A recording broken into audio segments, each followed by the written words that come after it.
Okay, so last time when we did our first session, I also introduced the hub where we can keep talking after the session. But I understand many of you have not yet looked into it. It might be a good idea to focus on, just a second, what I clicked.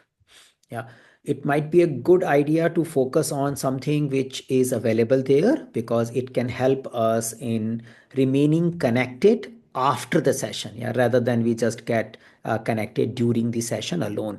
So please try to use that interface as much as possible so that we get some insight.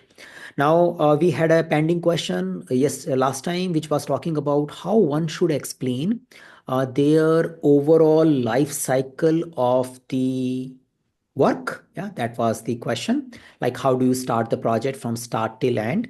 So we can explore that question. I can ask you all to participate, and we need some statements to talk about, yeah, this is how we possibly can explain the start till end of our project. If you have any other question which you want me to discuss, you can put it into the chat.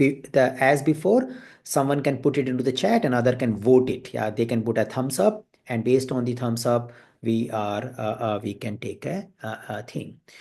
Yeah, so what is the hub we are talking about? It's a small website. Yeah, that is something can be used. It is somewhere here. Yeah, I can share the link. We were talking about this home. So here we can keep talking. We had interesting conversation last time. There was a one case study which we pasted.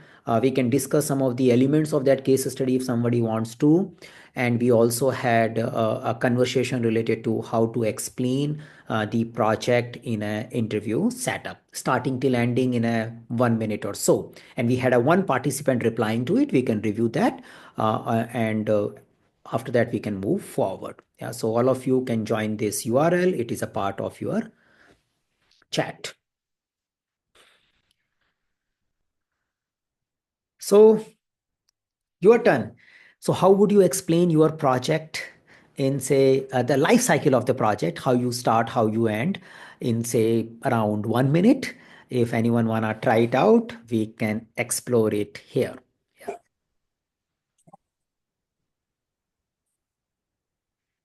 We need someone explaining their project in a minute.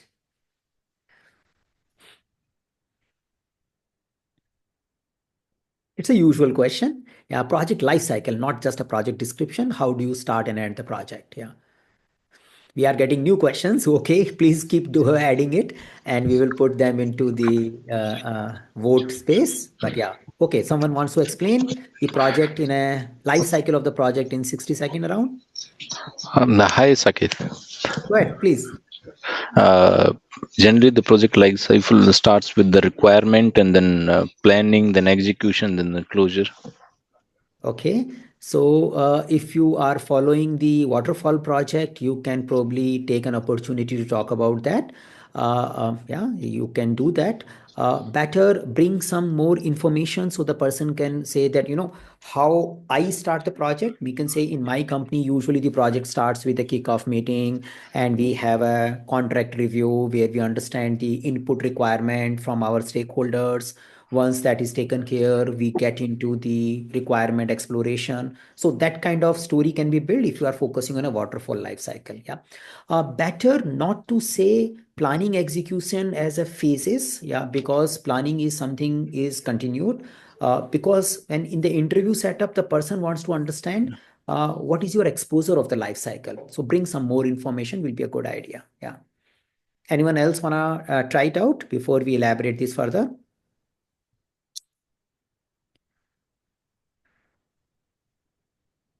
So someone is just asking you in the interview, explain your start till end activity when you handle the project. How do you start the project? How do you finish the project?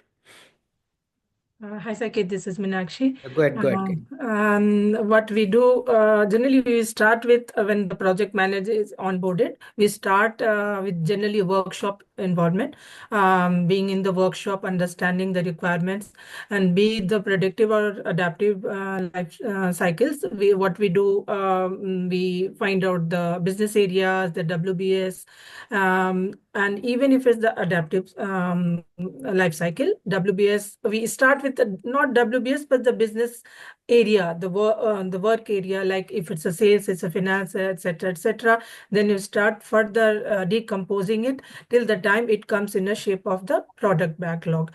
And that is individual projects. At times, we have several projects. I mean, in adaptive, we have the releases also. So we discuss about the roadmap also at that point of time. Especially when, while I was involved in some of the projects, which were multi-country rollout. Yearly, we started with, let's say, for example, Australia, and then we created a roadmap. And then every year there was a country added as a project, and we had a workshop for that particular country because that talks about their tax system, the regulations, etc., etc.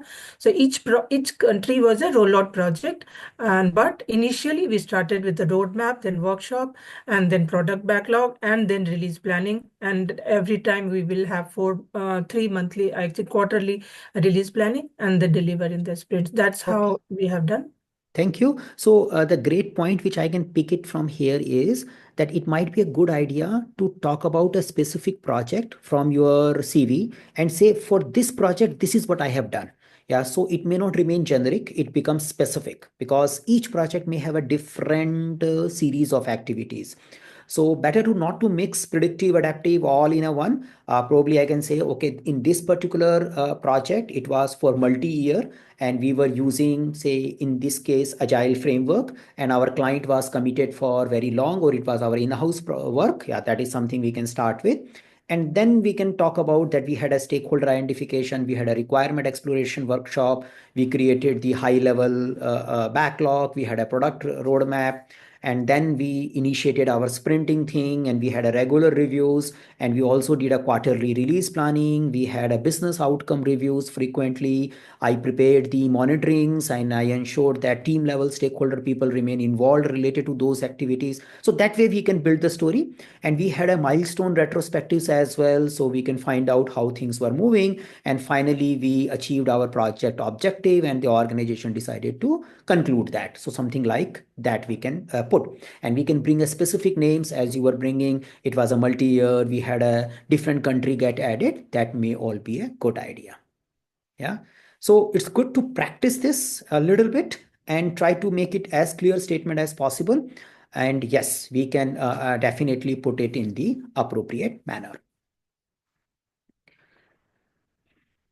Okay, so yes, the recording will come as we decided. We will put in our channel and we will also share in the mails and all. So this is the new process. That's why I was telling that, yeah, we will start the recording thing. Yeah.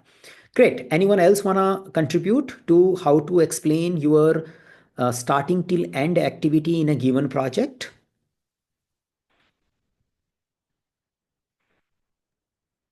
Yes, Sakit, this is Noor here. First of all, we have to analyze the business case document. Followed by that, as someone said earlier, I think Meenakshi. So, we have to understand what type of, we have to do the feasibility study to adapt, like which type of framework we have to proceed further. And followed by that, there is a project kickoff meeting will be started. Sometimes the kickoff meeting will be post after completion of the charter. That also can happen, but some companies will do that ATO kind of, like agree to operate kind of a thing is there. Both are similar but totally different. That is what I mean to say. There is some slight differences there. And then we have to analyze the I mean the critical path method, like how many days it will take and everything. Those things need to be done. And then we have to create the communication plan, resource management plan, the risk factors, and what are the assumptions and everything that need to be done in a separate template or a chart way or document way. We need to document it and get the sign off from respective business sponsors or stakeholders, and then we have to run the show. So this is Okay. how we are start. Yeah. Okay, great. So as you all see that there are different answers coming for the same question, and maybe if you are an interviewer, you may also get confused what these first people are speaking about. So the current answer is more focusing on little predictive life cycle, long, complicated structure, which is driven by the strategic objective where you have an existence of a business case. So if you have that kind of project in your profile, then you speak about it. Then you explain that yes, I was involved in the understanding of business outcome, business case, and I understand that I was part of. So usually in my company, in this particular project, we started with reviewing the business case and the project charter, and after that, I was expected to create a high level understanding by way of doing kickoff meeting. Before getting into kickoff meeting, I worked with the stakeholders. We identified the stakeholders. We identified the team. We built the initial team, and the stakeholder and the team all put together. We did a kickoff meeting where we agreed on high level strategic objective and our the approach we want to take for the project. We also picked up customized life cycle which we agreed upon to follow, and that was having predictive and adaptive mixed up, so you can say hybrid. After that, we had little upfront planning. You can speak about it. Now there you use the terms which you are actually doing. So you can say I prepare a project management plan if you are preparing in the organization. We use communication management as a special thing. You talk about it if you are using it. We had an agreement on how do we handle a risk. We did that. So you talk about high level agreement on governance and planning. Then you need to definitely focus on first requirement before you go to scheduling. So you talk about that what kind of requirement gathering you did if you are involved in. So overall, you talk about that, yes, we did a various requirement gathering workshop. We came up with the clear outline of scope. Now, if you are maintaining requirement traceability metrics and work breakdown structure, then you explain it, else stay away. And then move from requirement till scheduling. You talk about scheduling and progressively updating the scheduling. You may even insert the tool there. You can say, oh, we were using X tool for doing the scheduling. That is something you can also put that. Yeah, that's another possibility. Then you move forward from a scheduling. If you are involved in costing, then only talk about it. Unnecessarily don't bring it until unless the person brings it. Yeah, or you are very strong about it. So you say scheduling, and then you talk about continuous running the show by way of milestone reviews and periodic monitoring, doing weekly status report, monthly status reports, those kind of stuff, and taking sign off on various delivery. Then you reach to a deliverable stage. Then you talk about continuous taking care of risk and issues. And ultimately, when you reach to a delivery stage, you talk about transitioning to the operational group. Yeah, so that way also you can present. But this kind of projects usually are predictive life cycle or hybrid. You can put a hybrid there and may require some amount of documentation which you need to put into the example. Yeah, but again, you need to find out how do you want to present it properly. Yeah, great. Min, want to add something? Go ahead, Min. Hi, Sakit. So what my query is like, how long ideally we should talk about this project, like in an average? I know there will So be some in general, interruption. 1 minute is a good time. Yeah, 60 second. I would say the short video time nowadays, short video, reel video, though those are also becoming long now, 3 minutes, yeah, or 90 seconds. But I think 60 to 90 seconds is a good idea, and also depends upon the interest and the conversation. Yeah, that is something you can do. If you see that your project is very complex and you need to speak about various elements, so you can say that I can start and I can probably talk about the initial stage where how do we agree to the requirement, and then you can pause if you have any follow-up question, tell me before I move forward to execution side, before I spoke about the closing side. So when I was explaining, you can stop after having understanding of the requirement and say, okay, till here, if you have any comment or any follow-up query. So you give a pause so that person can also breathe and can digest it. And you can say, should I continue? Yeah. And then person says, yeah, continue. Sometimes person may got a feeling that what kind of projects you are involved in. You can say, okay, I got an idea. Let's move forward. There's also a possibility. Thanks, Sakit. Good. But Saket, in your previous sessions, I believe it was in one of the YouTube sessions, you told that to stretch the call, I mean, the answer as much as possible to waste the time of the interviewer so No, that the no, no, amount of no. No. interviewer is asking will be reduced No. significantly. I think maybe if I have said, I probably we will now the word has changed. Maybe it might be multiple years before, because say now you might be talking virtually over phone. We don't know, yeah, how long the person will answer. So we need to make sure whatever you are speaking, other person is digesting. Else the person may feel switched off and we may not get the right feedback. Yeah. So we need to synchronize with it, not necessarily Yeah, got stretch it. it. Yeah. Yeah. Great. Anything else? And anyone wanna? We need to still talk a little bit about. I think we spoke little agile environment. We spoke about the predictive life cycle. Now, predictive life cycle is not necessarily always driven by business case. Many of you who work in the service organization, you hardly get driven by the business case. You are always driven by contract. Yeah. So many times you have a client, you might have done RFP. So some of you may be involved at the stage of request for proposal level. You can say, usually we get a sales query, we get a request for proposals, and we get from a pre-sales team. I, as a project manager, get involved in it. We go through multiple rounds of discussion, and once the sales team gets the contract, then they give us a contract briefing, and then I get started as a part of a project charter, and you take it forward. It also depends. Some of you will be more external focused, so then you talk more about contract and customer and stakeholder engagement. Some of you may be more internal focused. Then you will talk more about Jira, MS Project, and team handling, and issue management, and weekly status report, and Kanban board update, and those kind of stuff. Yeah. So there is no, and in a way, the interviewer is also trying to gauge that only. What is the meaning of project? What kind of activities you were involved in? So your answer is expected to set the questions for you for the next time, and it is also mutually, both of the parties are trying to find out the right match. So the interviewer is trying to find out, are you the right guy for the type of requirement they have, and you are also want to make sure that this is the type of work I have done, so there is no confusion about it. Yeah, so that's the idea. Okay, yeah, so we move further. Any other comment before we take it forward from here? Yeah. Okay, so we have two comments question which can be looked at. We can have a little vote there. Yeah, one question is talking about what is the best impediment which is not affected your skill as a project manager and or a scrum master, which will not affect your skill. So I don't understand that question, but probably we'll hear the person who has raised it. But I am not getting it. I know it got a vote also, but I'm not getting it.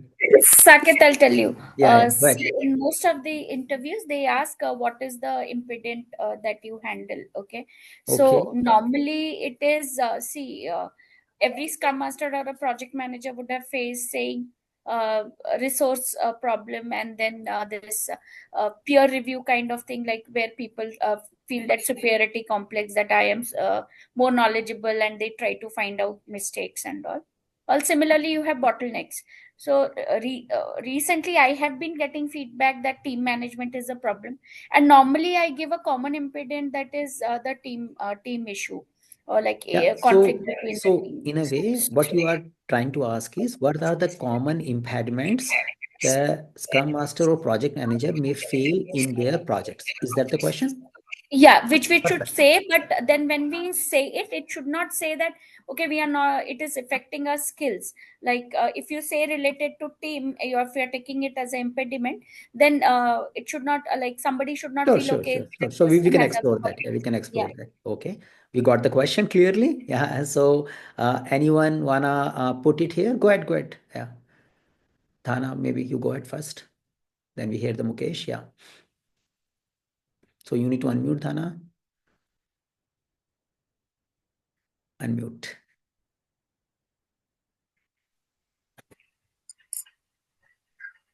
Okay. So in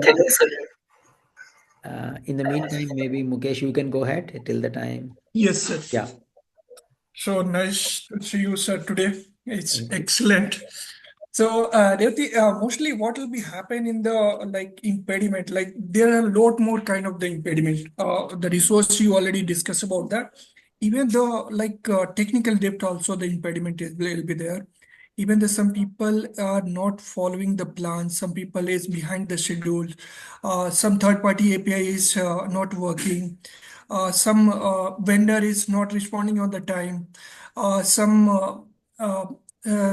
some plan will be there and we are not following, we are behind the schedule. So these all are the things, the impediment will be there. And Perfect. Yeah. as a Scrum Master, you have the capability to solve all kind of the impediment. You have to tackle it. First, what we need to do, we need to understand that what the root cause behind that. So when we are giving the answer to the like interviewer, make sure that you will be include the root cause. So they will be understand that this guy will be going to understand what the reason behind the impediment. And once we understand the root cause, then we are going to plan for that, how to solve it, how to make the response plan and all. And this will be the structure wise. Like once we understand the root cause, then we are making the plans for how to improve this, how to solve this. Once we solve this, we need to check that it's working fine or not, it's happening proper or not. And then we are going to inform the stakeholder or customer who has they raise the issue. Okay, great. Yeah. So these are the way to handle it. Perfect. Yeah, perfect. So what I'm hearing here is that if you want to be safe and still talk about impediments, thanks to Mukesh comment, is that don't just talk about impediment, talk about your insight about it, why these kind of things comes, and also talk about that how you handled them over a period of time, but they still sometimes create issues. Yeah. So you share that, yeah, it is not something which is uncommon, but at the same time I can handle them frequently. Yeah, that is something is the point. Yeah, great. Anything else someone want to add here? Yeah. How it's differ from technical project manager to normal project manager? Yeah, so for this particular question, impediment only, or you are generally talking? No, generally I'm asking. Yeah, so we will close this question and then we move to the this Okay. is the ongoing one. Yeah. So anyone wanna add? Yeah, go ahead, Kesh. Yeah, I want to share that Yes. the experience what I had with handling the impediments. So which I came across normally with very often with my team. So normally we are when we are doing my team is basically where we do the lot of enhancement of the product. Okay. So and it's interdependent. So we are having the dependency is a major risk what we used to face every often on every release. Okay. So what happens when we will be ready, but we will not be able to test it on the environment because we will be testing that on the API level, but not on the portal level or not on the other environment, other platform. So what happens is because this is happening and we are running behind the timeline because since the environment is not ready and we were not able to do the testing on time and we are not able to deliver that as well. Even though we are ready, our development is all set. We are tested on an API level on a postman or something like that, and we are able to clear that out. My team is able to clear that out. Thank you. Yeah. Not able to Great. do on a real time. This one by doing using the other interface. Perfect. Yeah. So what happens here is, so what I did is like I went through that. I just saw why I started discussing with the other team why there is a delay in for them to deliver that. So once they deliver their part, and then we can integrate both together, and then we can test it together. But because of that delay from their side, we are not able to do it. Then we got to know their timelines are completely different from what we are. So when we start development, that is when they start grooming and they do the PI readout. Okay, so then we said, okay, why don't we? Then we started doing it, thinking of pushing the user story to the next sprint, not on the taking up on the first release, first sprint. So we have two sprint for every release. So we then start off pushing it to next sprint, and we waited. So somehow we try to manage. Perfect. Yeah. Yeah. Great. Thank you. So in a way, it's a nice way of explaining one of the answer. Yeah, probably that is something though you have a technical platform limitation, you have a integration challenges, which is delaying your integration and testing. You are dependent on something. You figured it out the causes behind it. You started working more collaboratively. You discovered that their planning and execution cycles were very different from your cycle. Then you worked together and then you resolved it. Yeah, that's a nice way of explaining the idea. Great. Yeah. So a few thing I think we move forward with this question, and other questions are also coming. I say people can keep thumbs up so that we will pick up the one which has more votes. So another reminder is that don't try to take small impediments that, my team members are not talking to each other. We don't have a communication information, because whatever issue or impediment you are explaining, that is also showing the maturity of that team management. Yeah. So conflicts should not become impediments. Impediments are better be of a little limitation nature. Sometimes usually shows that which are little beyond the control of you usually, but you bring them under control. Some limitation in your contract, some unavailability of key stakeholders, unavailability of some infrastructure, people working from different time zones, not available all the time, makes you slow even though you make some of the working agreement. So such kind of stuff which are more environmental in nature rather than team driven in the natures are usually safe to talk about.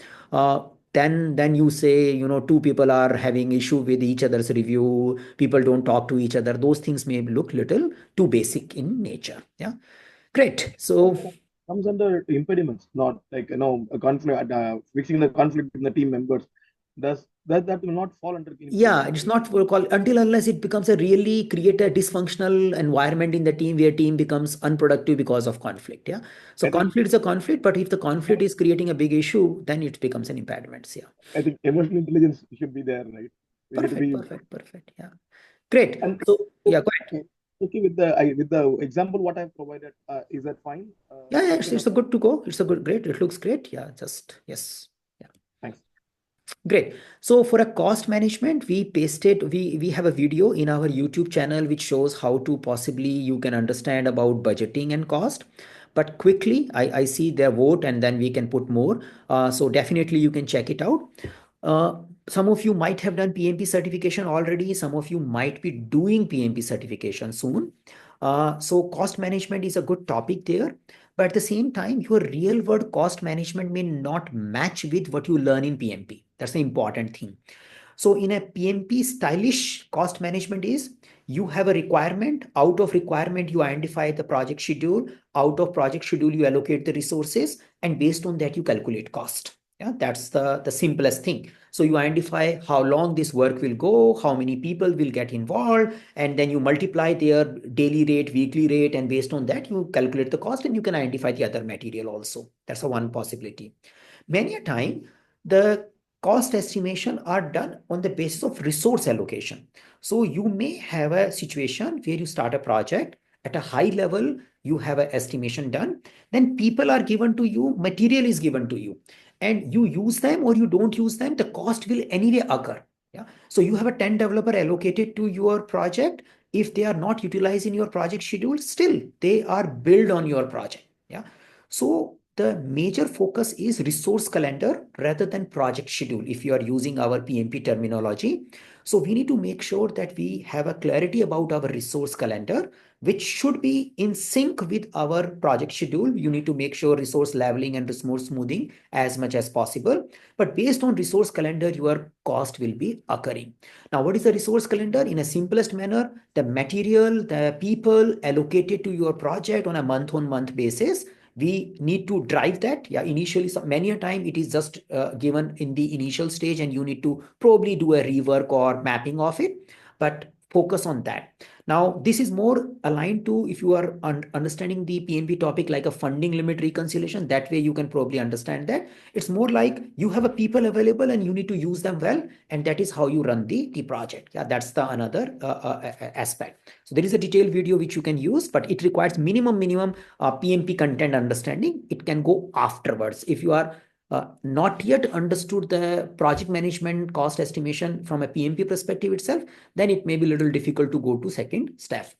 Another thing is when you talk about cost management, you also need to talk about the cash flow or a deliverable payment milestones management.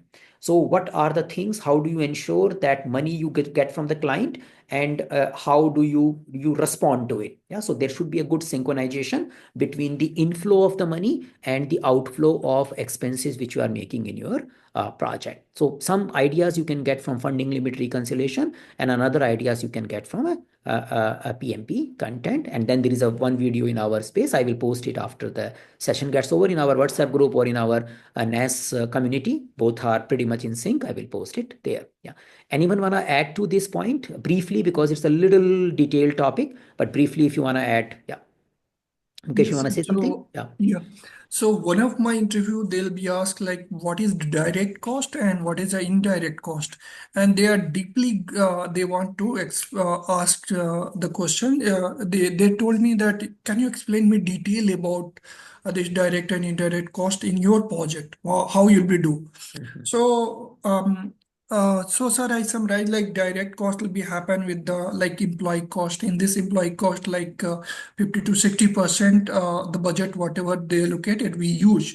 Next, I summarize with the like software license cost to be there in that is also comes under the direct cost. Perfect. Third, I use like hardware cost, like when we are using like server or system, that is also comes under the like direct cost. Third party services, like if I'm using some training, some coaching, then I told that these are the direct cost. Indirect cost like overhead cost like infrastructure. Perfect. Yeah.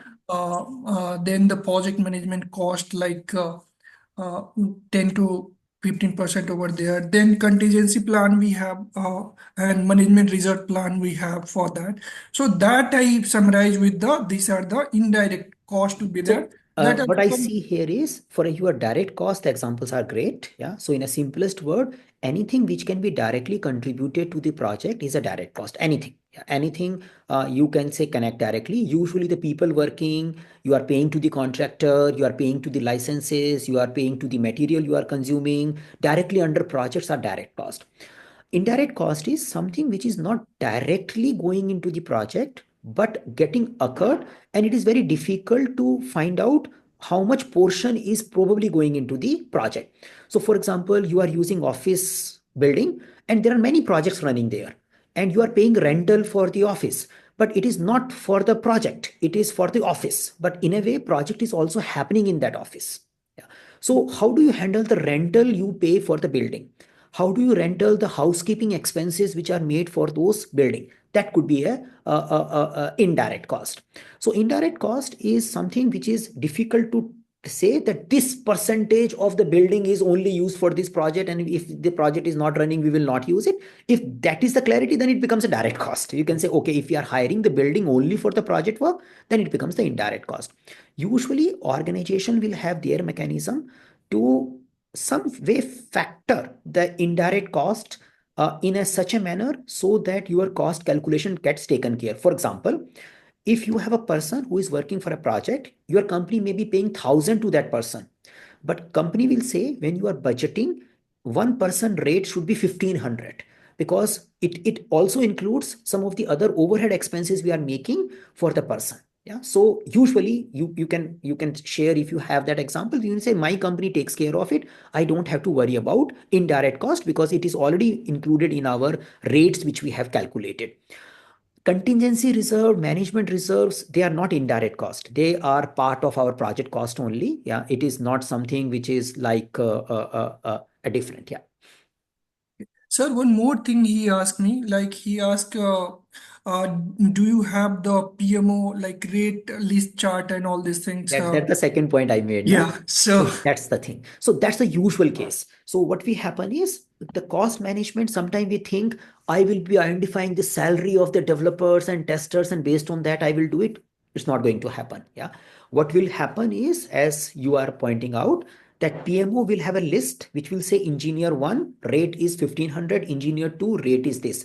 Now, 2 engineers, yeah, engineer 1 category may have a 5 engineers. All 5 engineers may have a different salary. Little bit difference in the salary could be there, but for your project, you are allocating them the same money. Yeah, because you can't go at that level. And the second part is their medical insurance, their gratuity, and the cost of your boss, CEO, and all that also get allocated to that rate. We can say, we only have a 20 engineers, but we have a 50 people company, but 20 engineer will be earning the money which 50 people company needs. Yeah. So the other people also need to get the salary. So their salary also get indirectly allocated. So your PMO creates those kind of rates and they use this rate for calculation of your budgets.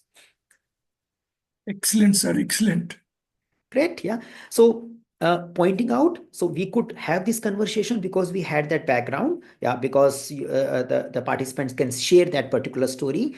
If some of you are very new to the project management, then this topic is little late topic, because if you are working purely in the resource oriented technical projects, yeah, that could be a technical project versus a project management. So if you are working in a technical project, yeah, let's take that Dhana's question as well. It is more focusing on team level execution, getting things done, less focus on stakeholder part. So there, the cost related topics may not come. Their technology related topic may more come. What could your technology platform and all those kind of topics may be more prevailing there. But when you start moving towards stakeholder and governance kind of project management, there you need to use these kind of tools and techniques. So that's how we can differentiate it in our work. So say project management is there. We need to see that many organizations need project manager to focus on the external bodies, yeah, and some amount of team management and more about stakeholder management. Yeah, those organization might be seeing the business skills, cost management skills, contract management skills in the project manager. There could be an organization who might be focusing on project manager doing some amount of external work but taking care of team leadership also. Yeah, he should be guiding the team, helping the team in fixing the problem, resolving their technical issues and all. Then they will usually put a technical competency as a part of a project manager expectation. And that technical competency, many a time they will say .NET project manager, Java project manager. Sometimes they will put a technical project manager as a role. Yeah. So you will have a technical leadership responsibility also added.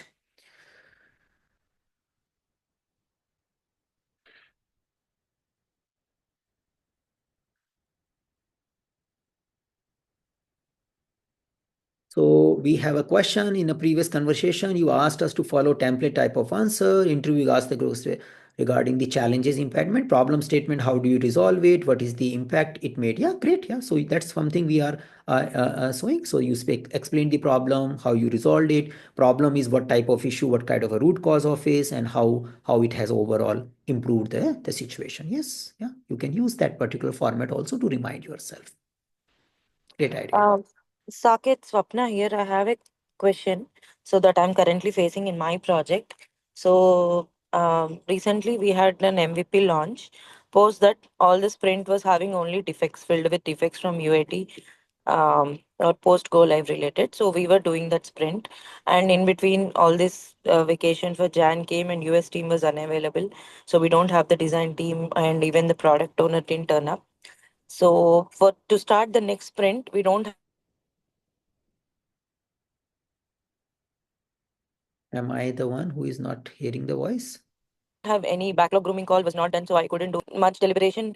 We have extended the sprint, whatever the proposed end date was. I have extended by a day or two, like about 3 days. I have extended, but then I had a difference with my manager, not um, um, happy or satisfied with that decision, but the developers, product, and everybody are okay with that, right? Okay. And he was in disagreement with me, but considering all the situations, right?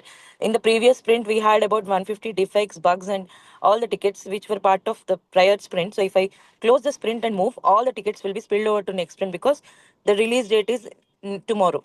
So he doesn't want to do the release. He doesn't want to So keep what the is the sprint question? open. How Just do we to answer this question in the interview? so yes, yes.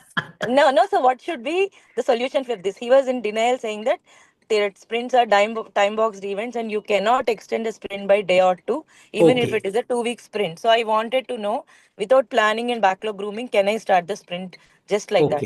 Okay. Yeah. So see, especially when we are going for an interview. So if we want to talk about exceptions, we need to give a specific reason for the exception. Yeah. Sometimes exception can happen if we show too much attachment to a book. The person may think this guy is a bookish guy. Yeah, that is also a problem. So we don't have to be pure book, but again, you will gauge the person in the conversation. There could be some interviewer who are really want to do everything by the book. Yeah, then you guess it. You can probably stop talking too much about deviation. But most likely, the individuals who are in a delivery domain, if until unless they are not agile coaches, if some agile coach or scrum coach is taking your interview, then it's a different case. But if the delivery guy is taking your interview, probably they will be open for the deviations. Yeah, that's the one thing. Now, should we frequently deviate from the sprint time box? The answer is no. Should we start the sprint without any clarity? The answer is again still not no. We can say we should have some amount of clarity. But is it possible that we start the sprint without having clear understanding of what we will do in the sprint? Possibly, yes, you can do it. So say sprint is always done for a goal. Yeah. And from a Scrum point of view, the goal should be defined in a way which provides value. It can provide a technical value. It can provide a business value. It should not be 100% technical value only. There should be some percentage of business value. So say if I have to do a 10 things, there is a possibility 9 things are just focusing on technical exploration. And one thing is the only thing we can do this time for the business delivery. Yeah, maybe a business user story oriented work or something like that. So given a situation at hand, we need to find out what could be our sprint goal and how do we move forward with that. Reason again, we have exceptions and an exception. If you disturb the sprint pattern, maybe stakeholders will not be available for sprint review, sprint planning meeting. They are already synchronized to provide you data on a particular date, particular week of the day of the week. And if you are disturbing it, so for example, you used to start on Monday, now you start on Wednesday all the time, then it will create a trouble. If some situations are happening, probably you don't change the end of the sprint. Maybe you change the maybe in between you have a little confusion. You start the sprint, maybe you refine your sprint goal and plan after 2-3 days, but sprint is started. Yeah, sprint is started, and you will sprint started means it will finish on that particular date only. It is not going to extend beyond a defined duration. So that's a usual thing. Okay. Thank you, Saket. Okay. Yeah. We should go with the justification rather than good and bad. And as much as possible, if you can match your justification with the theory, yeah, you can say we need to follow the theory because of this. Yeah. And so our maximum focus in the interview should be that we match the theory with some justification. If you want to justify overwriting the theory, then you need to have more strong justification needed. It is easy to justify following the theory. Yeah, that's the important part as well. You will find the content around it, but if you want to overlook at it, then you need to have more strong reasons. So in brief, like we can start the sprint and then have the planning meetings, estimates added to the sprint. Yeah. Right? So you can say you may have a very lightweight goal identified when you started the sprint. You had say 10 days available, but only 3 days of work is clear to you. Yeah. But that work is clear. So you started the sprint with that goal only. You can say in this sprint, we will fix these defects. Yeah. And we will improve some of our technical problems. We are not clear if you deliver business value, but we have a capacity available. So we are starting the sprint with X amount of goal with the availability of capacity. For that capacity, we can consume some of the work as we go along. Okay. Yeah, something like that. Thank you. Perfect. Go ahead, Mukesh. Yeah. And Sapna, I just want to suggest one more thing. Like when you are doing the backlog grooming session, you plan not for only 2 week iteration, you plan for like 4 week iteration. Like what is there inside the pipeline. You always keep in the pipeline ready for that. Because Yeah. So That's a Mukesh, usual thing, occasional thing. Yeah. yeah. But the thing is here I'm working on DevCom support project, and I it is the know. stakeholders AEM related website, right? So we do often get from them on an urgency only. We Yeah. can't plan. Moreover, as I said, this is the only sprint where most of the team from onsite were not available from December 20th till Jan 10th. Yeah. They But were what I'm not saying there to is, conduct. So that what is I'm the saying challenge I is, faced. in the industry, this problem of backlog is becoming quite prevailing, and many a time people are asking, "What is your backlog refinement process? What is your backlog health? Do you have a matrix to talk about your health of the backlog?" And especially when you have a dedicated teams for a while, the upstream work management also becomes a challenge. And sometimes the project manager role comes there, or a product owner role comes there, because product owner may be from a customer side, but someone has to do upstream work management also to make sure that my team has a work to do, because it also relates to how the contract between your company and that company, the client company. If you are getting paid for a timesheet, then you need to fill something at the timesheet. You can't say that we are not working for 2 days because your company will lose the money.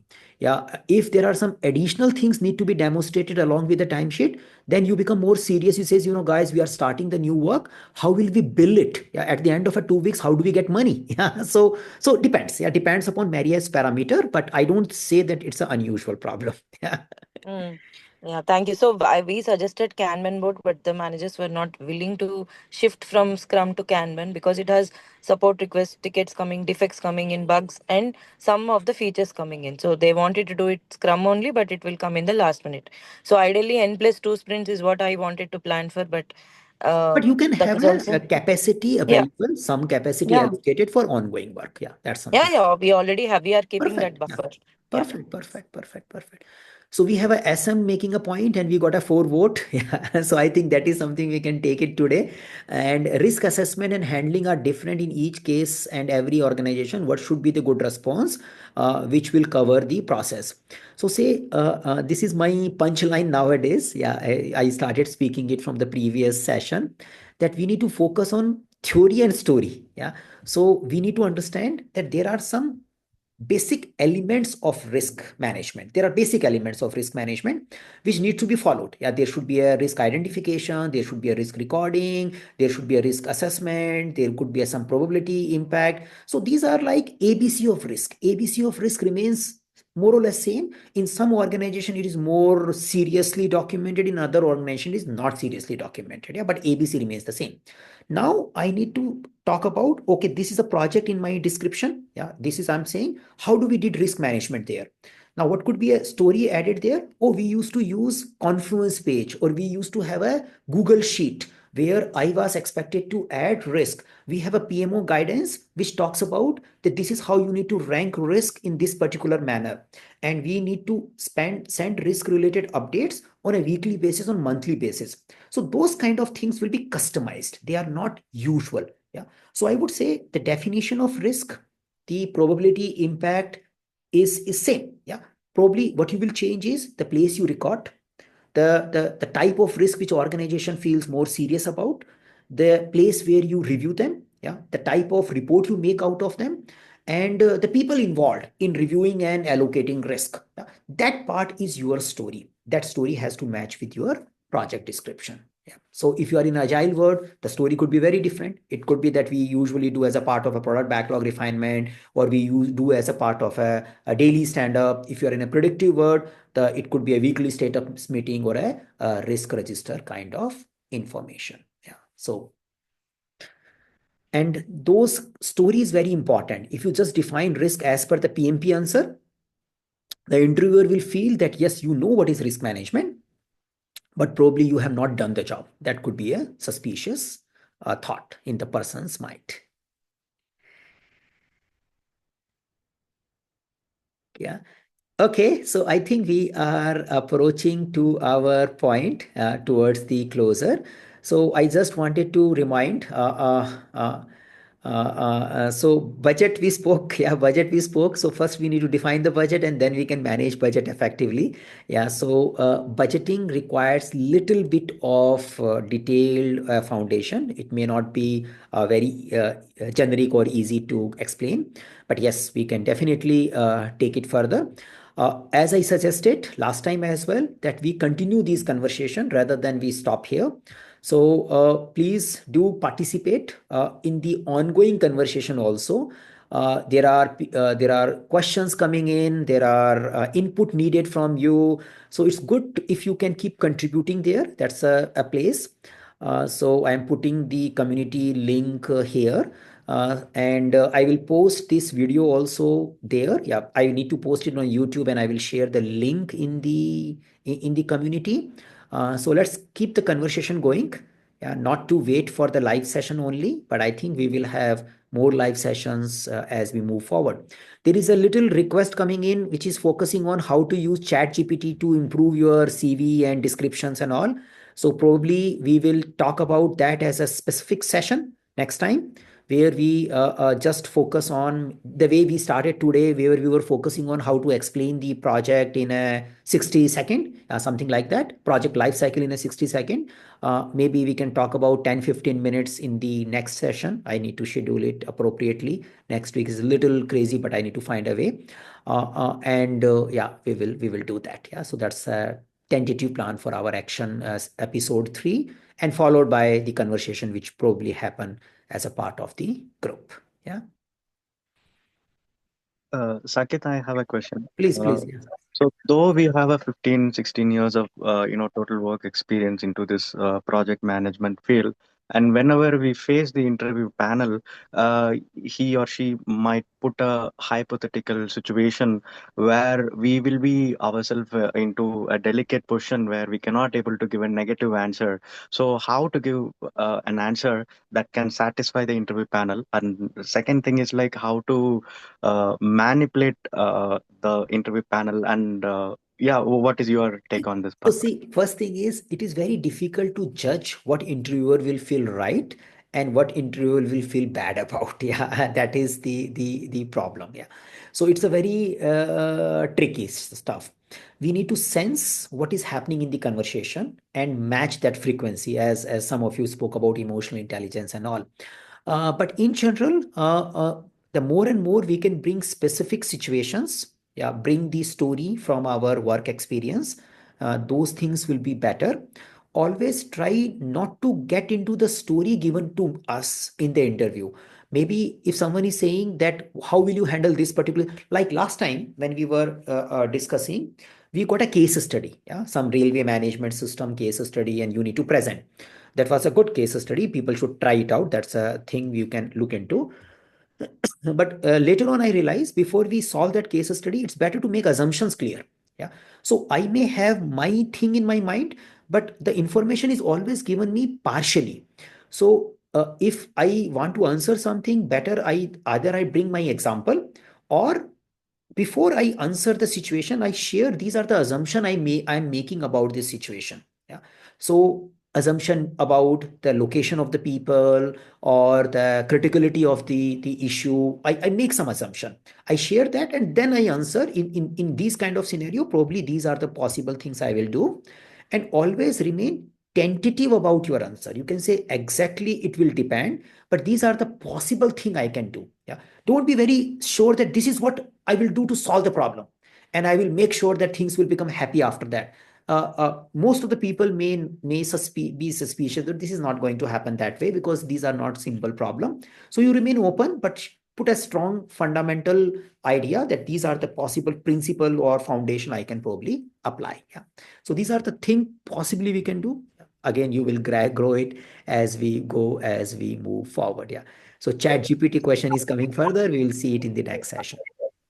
Saket, in the next session, can we have a case study of agile methodology of a project? So you put Like, it, yeah, put it in the NAS thing. Yeah, maybe you put some idea, and then we probably can see what we can do. So put the proposal about the requirement, what you are looking, and probably some of us will participate there.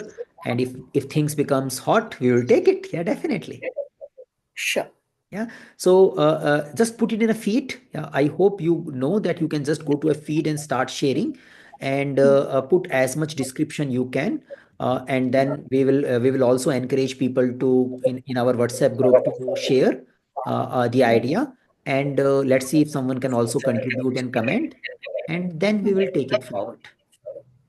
Okay. Yeah. Good, Mukesh. Yeah. Saket, one more question is came in the interview. Like they ask, as you project manager, how you are using the AI tool in your project management area. Yeah, so So that's a point which we were probably want to do more next time. But in case the first is I need to see my company's infrastructure. I can't just go just purely in air. Yeah, there has to be something. But usually, if we see the PMI content, PMI also has a small program about how to use AI. So majorly uses is the analysis of the documents, making summary out of it. Knowledge management is definitely a clear-cut case. Yeah.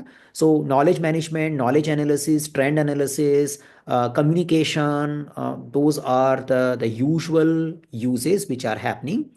So you need to talk about how you possibly create newsletters using AI. If you are involved in change management related activity, you probably will talk about how do you use AI to ensure that people get the right information. You may have created the knowledge base which is feeded into the engine, or you may focus on using AI of your Jira. For example, Jira also has a prompt based things nowadays. So if you have started using it, you bring those ideas. Yeah. Or you might be creating reports and using those kind of things. Yeah. So that's something we can do it. Yeah. Good. Yeah. So great. Thank you everyone for today's participation. Fortunately, we have a recording as well this time. It will show up soon, and stay connected to that community so that you get the information on an ongoing basis, because ongoing basis conversations are more important than just live one. And probably this is something can help you. Yeah. Great. Pawan. See you on Saturday. Yeah. Great. Can just get started. Yes. Okay, everyone. Bye for now. Yeah, Pawan was just talking about that he enrolled to our PMP program, which is starting this Saturday.